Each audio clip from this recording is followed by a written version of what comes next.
보수가 연장 탓한다 라는 말이 있어요. 이게 우리나라에도 이런 비슷한 속담이 있는데, 우리나라는 쟁기질 못하는 놈이 소 탓한다. 쟁기질은 지가 못하면 소가 힘이 없네, 뭐 비실비실하게 그런다는 거예요. 이렇듯 이 미국 영어권이나 또 우리나라 그 속담이나 이 솜씨가 좋은 사람은 도구를 핑계대지 않는다는 말이에요. 근데 이 말은 남을 탓하기 전에 자신의 실력을 키우라는 결론이죠. 핑계대지 말라는 말이에요. 근데 사실 현대에 와서는 연장이 일을 잘합니다. 그죠? 우리가 아무리 실력이 좋고 힘이 좋아도 밭에 가서, 논에 가서 그 내 힘으로, 삽으로 혹은 쟁기로 논을 갈면 하루에 몇 평 못 갈아요. 그죠? 심지어 삽으로 땅뛰기를 하면 하루에 기껏해야 10평, 20평 할 수 있을까요? 근데 트랙터로 가면 30분이면 끝나요. 저는 어렸을 때 농기계를 다루지 못하니까 뭘 해봤냐면 탈곡을 해봤어요. 저희 집 논평이 한 3,000평 됐거든요. 그 한 논이. 근데 거기는 하루아침 시작하면 하루 종일 하는 거예요. 그럼 우리는 기술이 없으니까 뭘 하냐면 그 볏집이 3,000평이 꽤 넓잖아요. 그걸 이제 다 모아 놓는 거예요. 그리고 볏집이 나오면 그걸 묶어서 한쪽에 치워놓는 거예요. 아버지는 그 탈곡기 앞에서 경운기를 돌려가면서 계속 넣고 빼고 하고, 좀 힘 있는 일꾼들은 나락을 묶어서 이렇게 한쪽에 쌓아놓고, 그리고 트랙터를 옮기기도 하고 그럽니다. 3,000평 하는데 하루가 걸려요. 제 기억에 한 9시, 10시까지 한 기억도 있어요. 끝내야 되니까, 내일 비 온대. 그러면 끝내야 되니까 그렇게 하신 적이 있어요. 근데 지금은 어때요? 콤바인이 쭉 긁고 가면 3,000평이요? 한 서너 시간이면 끝나요. 그러면 길면 한 6시간, 7시간 걸리더라고요. 콤바인을 할 때는 제가 이제 좀 컸을 때인데, 그때 아버지랑 이제 난로인데, 오전에 가서 시작하면 오후쯤이면 끝납니다. 5시 전에 끝나더라고요. 근데 그전에는 탈곡기를 했음에도 불구하고, 하루 종일 넘어서서 오늘 끝내야 될 경우는 막 9시, 10시까지 했던 기억이 있다는 거예요. 그러니까 지금은 뭐가 일을 잘해요? 연장이 일을 잘해요. 전쟁에서도 마찬가지예요. 좋은 무기가 승리를 좌우합니다. 물론 여기서도 실력 있는 지휘관과 병사의 훈련도가 매우 중요해요. 총을 쐈는데 백발백중 시키는 군사가 있는 반면, 어떤 무서우니까 막 위에다 쏴가지고 한 놈도 못 치는 총알만 소비한 그런 사람들도 있어요. 그래서 6.25 전쟁 때 총으로 맞아 죽은 사람은 거의 없대요. 우리는 막 사격 쏘고 막 그러잖아요. 그런 거 아니라니까. 이렇게 고개 숙이고 이 방아쇠가 당긴대. 그래서 그 조사관에 의하면 총으로 죽은 사람은 거의 없다. 그러니까 있긴 있죠. 근데 몇 명 안 된대요. 전체 죽은 사람이 한 1,000명이다 그러면 한 10명에서 20명 그 정도밖에 안 된대요. 총으로 죽은 사람. 그러니까 병사의 훈련도가 엄청 중요한 거예요, 사실. 그리고 지휘관의 전략에 의해서 이 전쟁의 승패가 사실 좌우되기도 합니다. 근데 무기체제의 우위로 승리하는 경우가 태반이에요, 태반.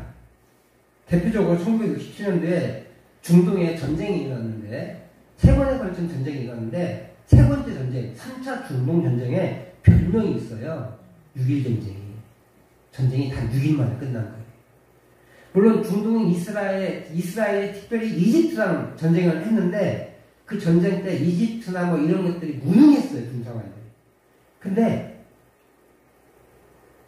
이 이스라엘군의 공군력이 우수했습니다. 지금도 운영되고 있는 F-16이라는 비행기가 이집트의 미그 21, 미그 17기를 완전히 박살을 내버린 거예요. 그리고 그것도 전에 전쟁을 시작하자마자 전략을 잘 세웠는데, 시작하자마자 이집트의 방공망 있잖아요. 미사일 쏘고 막 그런데, 그 비행기 격추시키는 그런 미사일 쏘는 데 있잖아요. 그런 데들을 다 박살내고, 또 이집트의 그 공항들을 박살냈대요. 비행장들. 공군 비행장. 그러고 나서 이제, 그러니까 이집트는 괴멸 상태가 일어난 거죠. 그리고 다른 나라, 시리아나 뭐 요르단이나 이런 나라도 막 합세했어요. 심지어 사우디아라비아까지 합세했대요. 근데 전쟁에서 공중에서 비행기가 만나면 이스라엘 비행기가 다 이기는 거예요. 그래서 6일 만에 전쟁이 끝나고 그랬어요. 세상에 어떻게 6일 만에 끝나요? 지금 러시아와 우크라이나가 전쟁을 하잖아요. 러시아가요, 우크라이나를 침공했을 때 한 달 이내에 전쟁이 끝날 거라고 예상했죠. 우리나라 6.25 전쟁 때 북한군이 새벽 6월 25일 새벽 4시에 우리나라를 침공했잖아요. 일주일 봤대요. 서울을 하루 만에 점령할 거라 믿은 거예요. 근데 3일이 걸렸죠. 그리고 낙동강 전선까지 한 달이 걸린 거예요. 근데 그 사이에 유엔군이 들어온 거예요. 일주일 만에 끝났으면 그 뭐 유엔군이 뭐가 없을 거예요. 버틴 거죠. 그러니까 버티는 거예요. 근데 이 1967년 이스라엘 전쟁은 6일 만에 끝내서, 그래서 별명이, 원래 정식 명칭은 3차 중동 전쟁인데 사람들은 다 뭘로 하느냐? 6.1 전쟁으로 알아요. 6일 만에 끝나게 너무 기적적인 것 같은 신기한 일이니까. 그게 공군력이 우수함이었어요. 전 세계를 호령하는 나라가 어느 나라죠? 미국이죠. 한때는 소련과 미국이었는데, 소련이 1989년도에 망했죠. 그리고 러시아로 바뀌면서 소련은 세계 최대의 국가였는데, 영토의 넓이의 국가였는데, 우크라이나 빠져나가고 우즈베키스탄 빠져나가고 다 빠져나간 거예요. 탄자로 끝나는 대부분의 나라가 그때 빠져나갔어요. 그러니까 힘이 없어진 거예요. 그게 절대 강자가 미국이 됐어요. 근데 그 절대 강자가 된 이유가 뭐냐? 군사력이. 물론 경제력을 바탕으로 한 군사력이긴 하지만 미국은 지금도 무기 팔아서 그 경제를 돌린다고 해요. 우리나라도 얼마 전에 수조원 원어치 무기를 샀잖아요. 그리고 세계 최고의 무기가 하나 있는데 그 무기는 팔지 않습니다. 그리고 지금 또 다른 무기를 만들고 있거든요. 비행기를 만들고 있는데 그 비행기를 만들면 이제 지금의 F-22라는 세계 최고의 비행기를 팔 거예요. 그렇게 무기 장사하는 거예요, 그 사람들. 그 무기 때문에 미국이 전 세계 최고의, 전 세계로 호령하는 그런 나라가 된 겁니다. 그런데 재밌는 것은요, 이렇게 어마어마한 무기들이 많이 있어요. 핵폭탄, 미그 21, F-22라는 그 엄청난 비행기 한 대에 2조 원 가량 해요. 감이 안 오시죠? 좀 놀라지 않는 겁니까? 한 대가 2조 원 정도예요. 2조 원. 한 대가. 근데 그 비행기 한 대 뛰면, 한 번 뛰면 뭐 1억인가 2억 든대요. 1시간 비행하는데. 근데 이런 엄청난 비행기를, 이런 무기들을 다 한 방에 끝낼 수 있는 무기가 있어요. 물론 원자폭탄이긴 한데, EMP라는 무기예요. 그 EMP는 어떤 거를 뭐 이렇게 파괴시키진 않습니다. 근데 전자기기를 완전히 괴멸시켜버려요. 엄청난 전자기파를 보내가지고 우리가 가지고 있는 모든 전자기기의 그 내부의 회를 태워버려요. 전원이 꺼져 있으면 상관없어요. 그 기계식은 상관없어요. 우리가 이제 시계가 전자시계가 있고 기계식 시계가 있잖아요. 기계식 시계에는 영향을 안 미칩니다.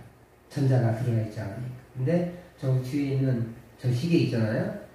저 전자시계, 그리고 제 핸드폰, 이런 전자기기들은 다 아웃당할 거예요.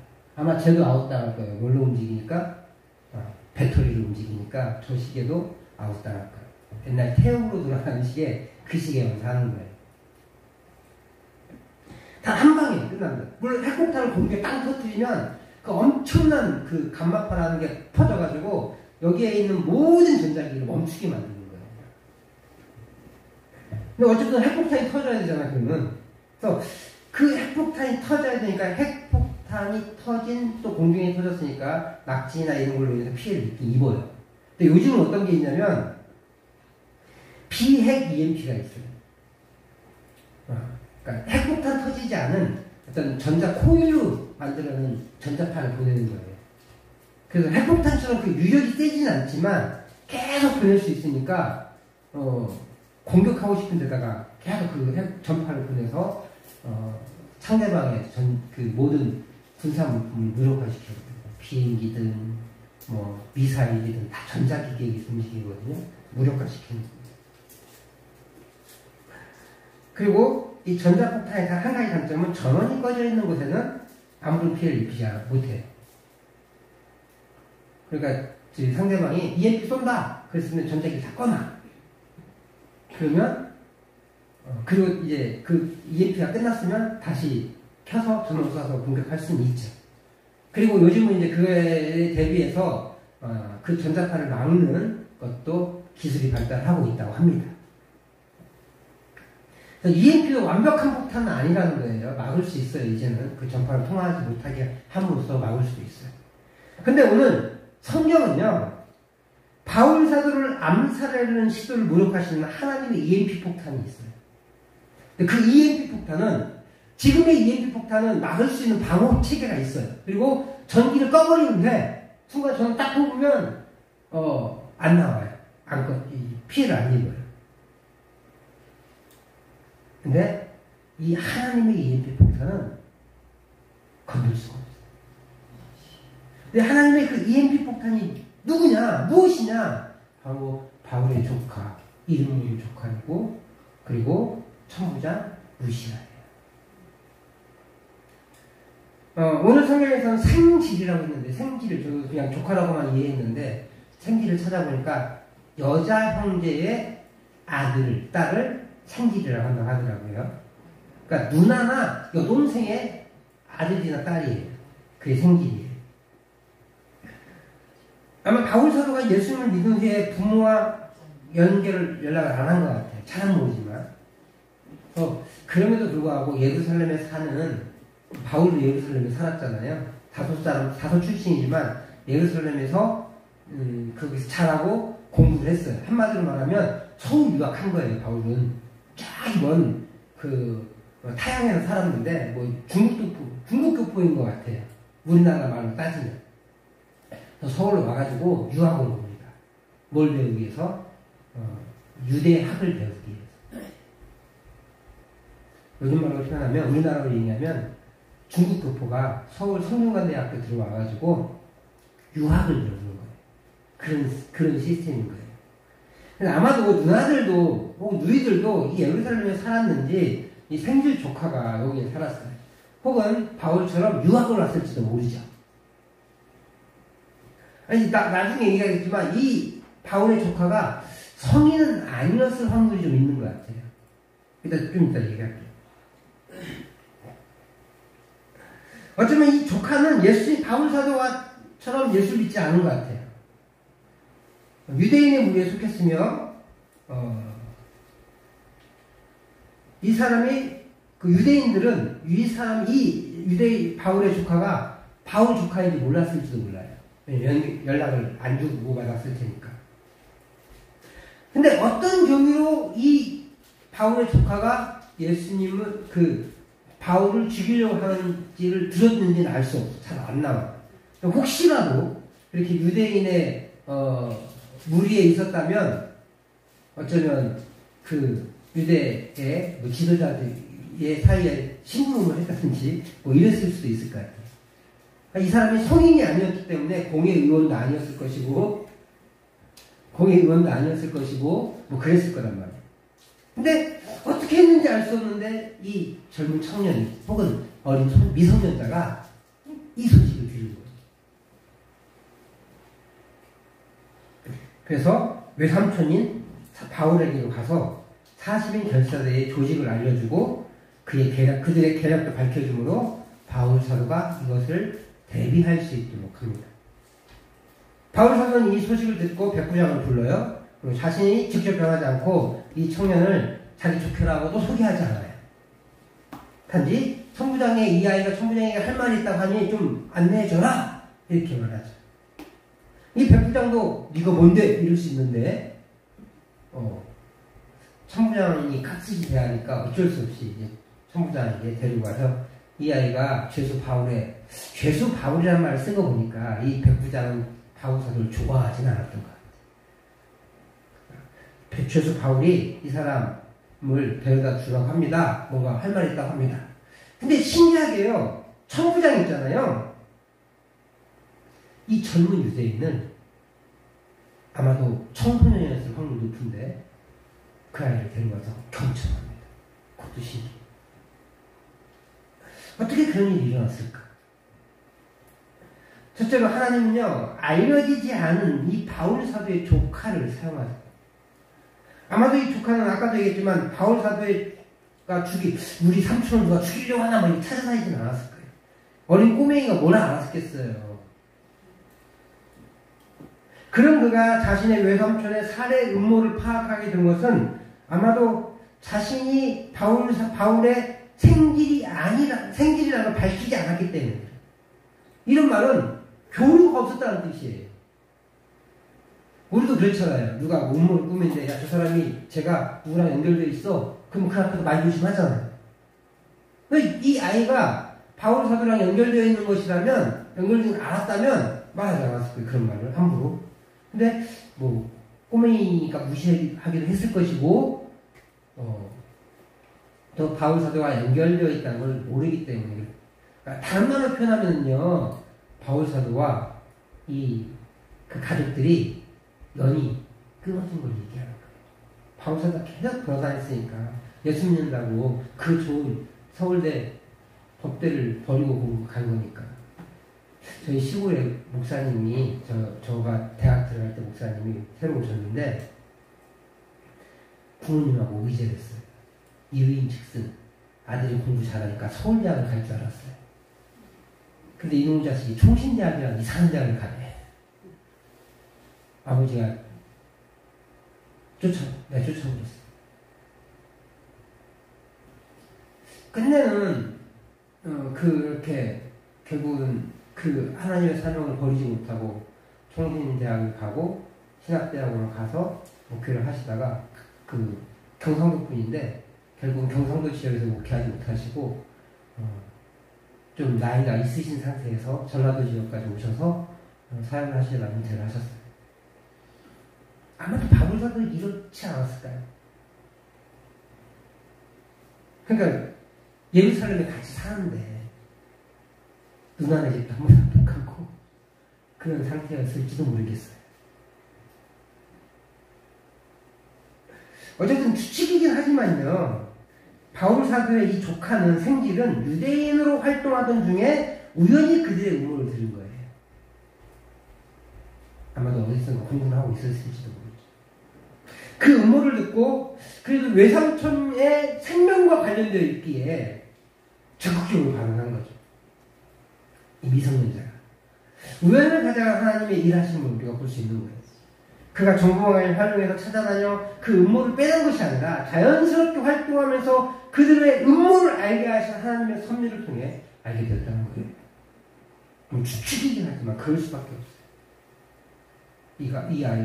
이 사람이 미성년자일 확률이 높기 때문입니다.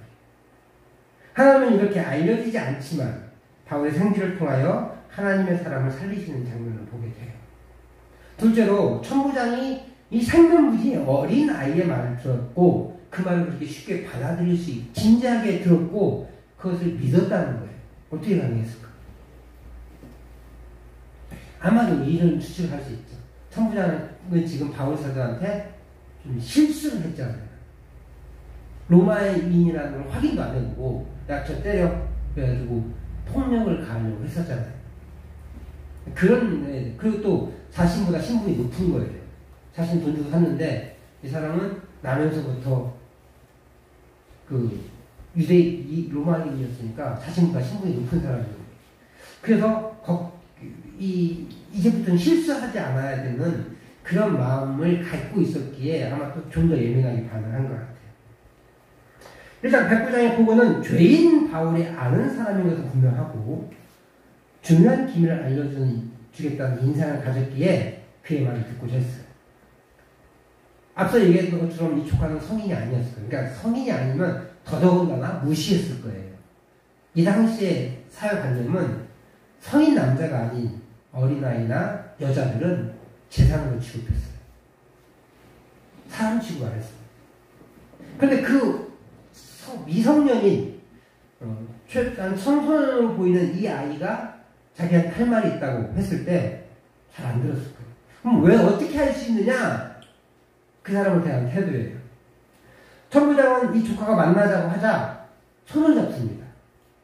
근데 성인 대 성인으로 만났는데 저쪽으로 갑시다 이렇게 하지. 이리 와. 이렇게 손잡고 하지는 않죠. 그리고 성인으로 만났으면 그 자리에서 해도 충분했을 거예요. 근데 그 자리는 어떤 자리예요? 공시석상의 자리잖아요. 근데 그러면 이 어린아이가 청소년이면 주눅을 들어요. 근데 이 천부장은 지금 어떤 일을 하고 있냐면 이 지금 이야기하고 있는 아이가 굉장히 긴장하고 있을 테니까 그 모습이 보였겠죠. 그러니까 조금 조용하고 안전하고 마음이 놓일 만한 곳으로 데리고 가는 거예요. 그러니까 손까지 잡고 간 거죠. 이런 상황이라면 이 조카는 성년이 아니라 미성년자였을 것이다. 최소한 아주 어린아이는 아니었고 자기 말을 똑똑히 한 거 보니까 청소년, 우리나라로 표현하면 중고등학생 정도 그 정도 나이가 됐던 거예요. 그러니까 그 사람들도 음모를 꾸미는 사람들도 이 아이가 뭘 알겠어 하면서 지들끼리 얘기했겠죠.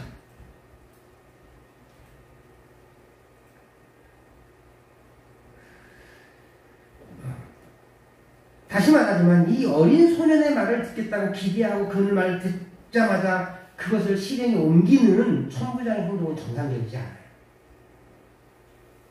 앞서 얘기했지만 아마도 바울에 대한 실수를 만회하려고 여기서 또 한 번 실수하면 큰일 나니까 자기 인생 동치니까 아마 그랬을 확률이 높은 것 같습니다. 생질은 바울 사도에 관한 유대인의 음모를 자세히 설명함으로 이를 피하고자 천부장은 곧바로 행동을 옮겨 이 바울 사도를 가이사라로 옮길 준비를 해요. 근데 그 규모가 어마어마해요. 우리가 이제 다음 주에 살펴볼 건데 보병이 200명, 그 다음에 기병이 70명, 창병이 200명이에요. 470명이에요.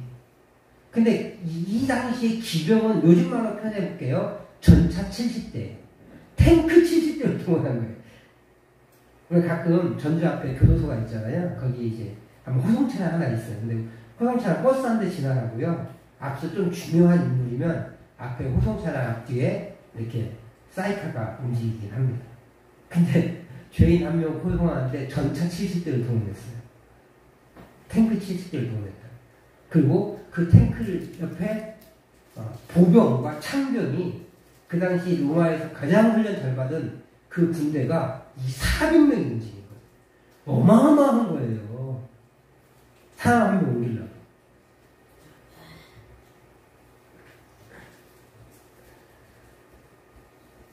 이것이 하나님의 역사하십니다. 잡아보고 놀란 가슴 소뚜껑 보고 놀란다고 이 지금 천부장 루시아는 바울 사도가 로마인이라는 걸 알아차리지 못해가지고 굉장히 충격받았어요. 놀랐어요. 잡아보고 놀란 거예요. 그리고 이제도 소뚜껑 보고 놀랄 수밖에 없는 상황인 거예요. 바울 사도를 죽인다는 거예요. 그럼 내가 내 앞에서 로마 사람을 죽이면 자기 군대 캐리어는 끝나는 거거든요. 그러니까 무리하게 행동하는 거예요. 무리하게. 한 2명이면 되잖아요. 기마돈 2명이에 그도 말 태워갖고 데리고 가세요. 그 새벽에 출발하니까. 그렇지 않아요. 하나님은 이렇게 바울의 생질과 천부장을 사용해서 바울 사도를 보호하신 거예요. 하나님은 인간의 계획을 무력화하실 수 있는 절대적인 능력을 가지고 계신 거예요. 유대인들은 바울 사도를 암살하려고 이런저런 계획을 세우고 계략도 세웠어요. 사실은 결사자가 이 계략을 한번 여기 들어보시게요. 우리 한번 사도행전 23장 14절 15절 말씀을 같이 한번 읽어보도록 하겠습니다. 어떤 계략을 세웠는지 같이 읽어보도록 하겠습니다. 시작. 대제사장들과 장로들에게 가서 말하되 우리가 바울을 죽이기 전에는 아무것도 먹지 않기로 굳게 맹세하였으니 이제 너희는 그의 사실을 더 자세히 물어보려는 척하면서 공회와 함께 천부장에게 청하여 바울을 너희에게 데리고 내려오게 하라. 우리는 그가 가까이 오기에 죽이기로 준비하였노라 하더니 계획이 굉장히 철저하죠. 그리고 그들의 결단도 어마어마하게 강합니다. 이제 죽음도 불사하겠대. 먹는 것도 먹지 않겠대. 그리고 계략까지 심어줘요. 야, 다시 물어볼 게 있다고 해라. 좀 자세히 물어볼 게 있다고 해라. 그래서 공회를 데리고 와라. 공회를 데려오기 직전에 우리가 배를 죽이겠다. 로마 군인이 데려올 거 아니에요. 데리고 있대. 그럼 로마 군인과 싸우겠다는 뜻이거든요. 훈련받은 로마 군인. 몇 명이 아닐 수도 있겠지. 그러니까 40명이니까 뭐 한 두세 명 오겠지. 40명이 덤비면 두세 명쯤 한 뭐 열댓 명쯤 이길 수 있겠지. 라는 계략을 세운 거예요. 그것도 기습작전이니까. 이런 은밀한 계획이 많은 사람들에게 알려졌어요. 남말은 새가 듣고 반말은 쥐가 듣는다고 비밀이 없어진 거예요. 그렇게 그들의 비밀은 비밀하는 비밀이 되어버렸어요. 바울 사도의 생질에게 발각되었고 바울 사도의 생질은 자신의 외삼촌에게 달려가 그들의 계획을 폭로하여 천부장에게까지 알려지게 된 거예요. 우리 하나님께서 하나님의 사람을 보호하시기 위해 인간의 계획을 무력화하신 거예요. 하나님의 EMP, 바울의 생질, 천부장 루시아. 결국 뭐만 이루어졌어요? 하나님의 뜻만 이루어졌어요. 하나님의 뜻이 무엇이죠? 우리 11절에서 살펴봤던 것처럼 로마에도 가서 내 말을 증언해야 된다. 그게 하나님의 뜻이에요. 그것만 이루어졌어요. 근데 재밌게 보니까 잠언 19장 21절 보니까 이런 말씀이 있더라고요. 잠언 19장 21절 말씀 같이 한번 읽어보도록 하겠습니다. 시작. 사람의 마음에는 많은 계획이 있어도 오직 여호와의 뜻만이 완전히 서리라. 정말 너무 멋진 말 아니에요? 우리가 많은 계획이 있지만 그 모든 계획에 완성되는 건 뭐만 있다고요? 여호와의 뜻만. 하나님의 뜻만 완전히 서는 거예요. 중간에 내 계획이 잠깐 서는 것처럼 보일 수는 있어요. 그렇지만 그 내 최종적인 계획이 하나님 뜻에 부합하지 않으면 결국은 와해진다는 거예요. 오직 하나님의 뜻만이 완전히 서게 될 것이라고 이 잠언 말씀을 가르치고 있어요. 하나님의 뜻은 바울 사도가 로마에 가는 것이에요. 그래서 하나님의 일에 증언하는 거예요. 근데 유대인들은 뭐예요? 이 계획을 막아서를 하는 거죠. 저 인간 바울을 죽여서 하나님의 일을 전하지 못하도록 하게 하는 거예요. 또 그 사람들은 그것이 하나님의 일이라고 생각했어요. 착각했죠.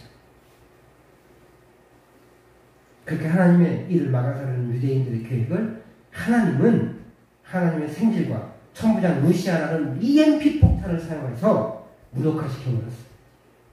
사랑하는 성도 여러분, 잠언 말씀처럼요. 사람이 아무리 좋은 계획을 세울지라도 그것이 하나님 뜻에 일치되지 않으면 무력화되고 맙니다. 결국 하나님의 뜻만 완전히 서게 될 것입니다. 오늘 우리는요. 설립 34주년을 기념하는 기념주일을 보내고 있습니다. 지난 34년간 하나님이 인도하셨고 또 하나님이 우리 구미중앙교회를 기뻐하시고 계신 믿습니다. 그리고 우리 성도님들 한 사람 한 사람의 생일을 기뻐하시고 계신 믿습니다. 그러니까 이 자리에 있는 거예요. 이 자리에 있는 것이 기적이고 하나님의 은혜인 것이에요. 그리고 그 은혜를 기억하고 그 은혜를 더 많은 사람에 알리기 위해서 우리는 복음을 전하는 거예요. 서로 우리의 연약함과 부족함으로 인해 하나님의 뜻이 완전히 세워지지 않았을 수는 있어요. 그랬을지라도 실망하지 않고 결국 우리 교회를 향한 하나님의 뜻만 완전히 설 것이라는 걸 믿고 오늘을 기뻐하고 앞으로의 신앙생활도 기뻐하기로 결단하며 살아갈 수 있기를 바랍니다.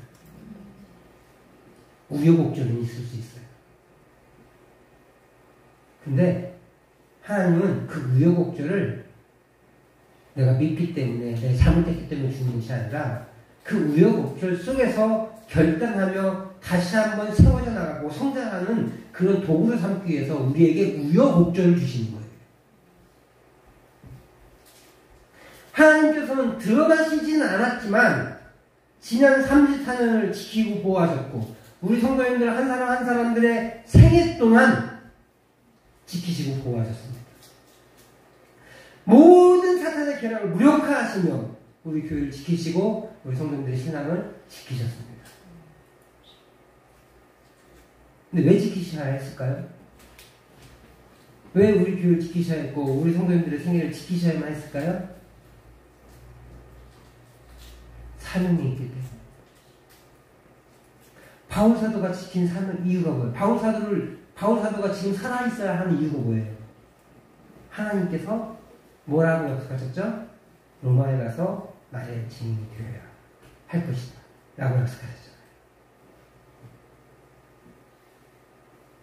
바울 사도에게는 어떤 사명이 있다고요? 예루살렘에서 하나님의 일에 대해서 증언한 것처럼 로마에 가서도 하나님의 일에 대한 증언의 사역이 남아있어요. 그렇기 때문에 하나님은 이 우여곡절을 지나고 있지만 그 돌타마다 죽을 위기에 처해 있었지만 보호하시고 지키시고 살리시는 거예요.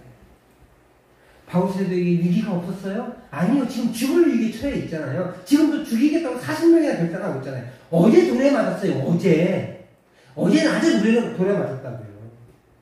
그리고 그 밤에 내가 너 살릴 거야 라고 얘기하세요. 그리고 다음날 바울사도의 생직이 와가지고 외삼촌 죽이겠다고 40명 결석다고 조직됐다는데요. 어떻게 해요? 신방하게 막 계속 밀려오지 않겠어? 왜 자꾸 이러지? 로마 가게 하신다더니 왜 그러지? 라고 하는 걱정이 있지 않겠냐?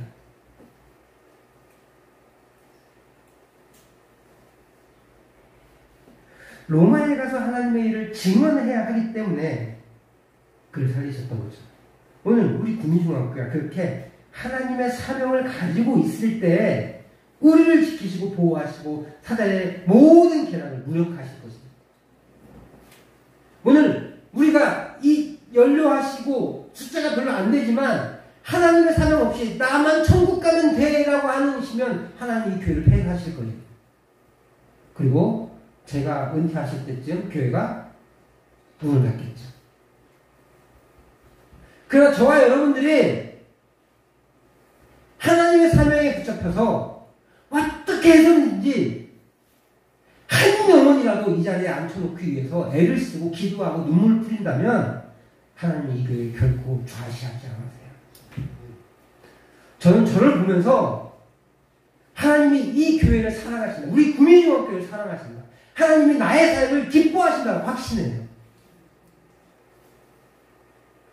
내가 딴 생각하지 않게 만드시거든요.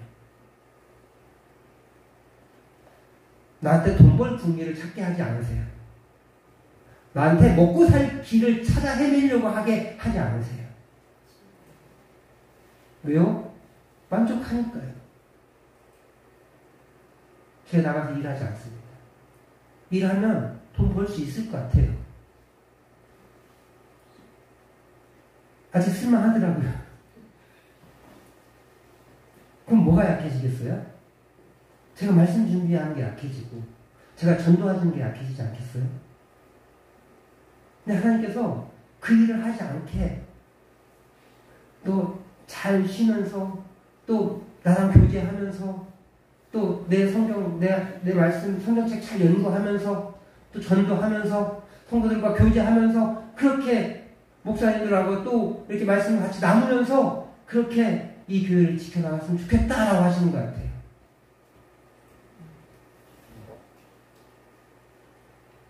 근데 우리가 하나님의 사명을 기뻐하지 않고 나만 잘 먹고 잘 살면 돼 라고 빠져 있어서 그렇게 그냥 어떻게 하면 부자로 살고 있을까만 고민한다면 하나님은 이 교회가 우리 구민중앙교회는 사명이 없는 거예요. 하나님은 잘 먹고 잘 사는 사명을 주신 적이 없어요. 예배자를 세우는 사명을 주셨지 니네 잘 먹고 잘 살아라 라는 사명을 주지 않았어요.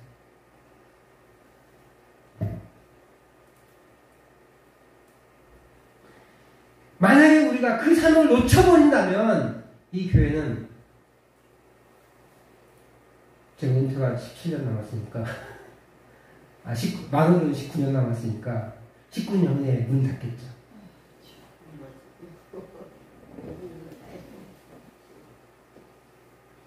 만약에 하나님의 사명에 붙잡혀서 예배자를 세우기 위해서 내가 예배자를 세워주고 목회자를 예배자를 세워주시옵소서 기도하고 또 나만 예배자로 세워지는 것이 아니라 더 많은 예배자를 세우기 위해서 진력하고 애쓰고 기도한다면 하나님 이 교회를 향하신 눈동자를 다른 데 돌리지 않으실 거라는 거예요.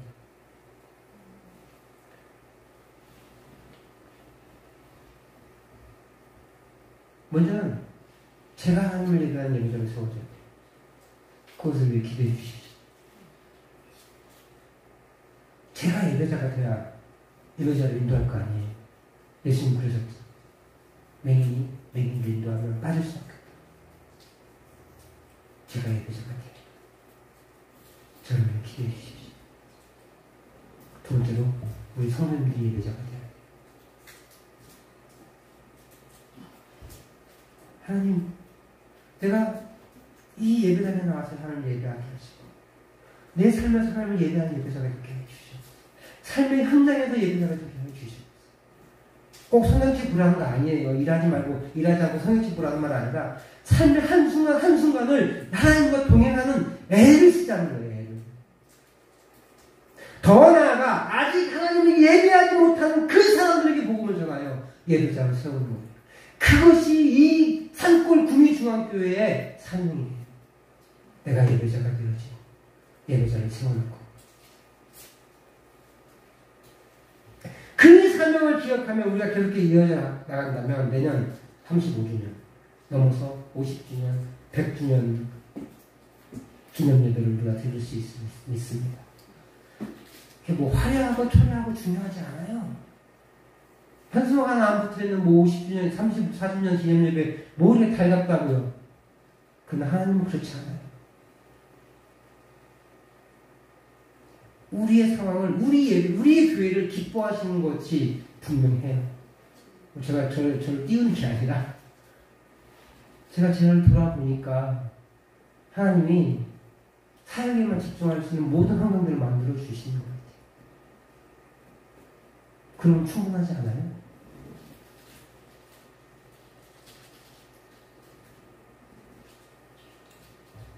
무엇보다 우리 교회를 통해 하나님의 뜻만 완전히 서 나가기를 소망합니다. 그런 교회를 만들어가는 저와 우리 성도님들 되시기를 주의 이름으로 축복합니다.